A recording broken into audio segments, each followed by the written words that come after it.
I-share ko sa inyo ang ito. Okay, kung kayo is stress po. Okay, di ba po, ayan, may mga yellow po siya. So, ito guys, yung refrigerator mat. Okay, sobrang nakakatulong po ito sa akin, mga miha. Ang refrigerator mat na ito. Kasi, okay, for example, may namuong yellow. So, madali lang siya matanggal. Okay, ayan siya. Ang kagandahan yan. Ayan, di ba hindi siya nadikit dito, ha? Hindi siya nadikit sa pinaka-ref nyo. Okay, yung yellow. So, kagandahan dito kung gumagawa kayo ng yellow.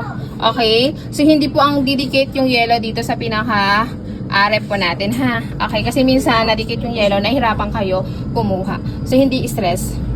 Ayan siya. So far, nakakatulong to sa inyo. Lalong-lalo is kung nagye-yellow po kayo.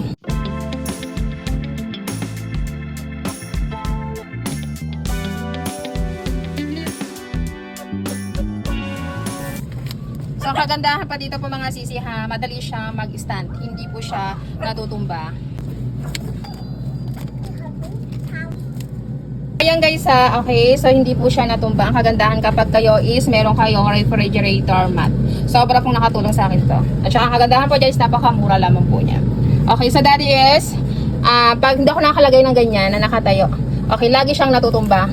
Okay, madulas kasi ito mga miha. Ayan, madulas yung ating ref. So ito, pag may mat tayo dyan, so natatayo yung ating pinaka. Kung nagustuhan nyo mga mi, so ang link po is nasa screen ng ating video or sa ating basket. Salamat po!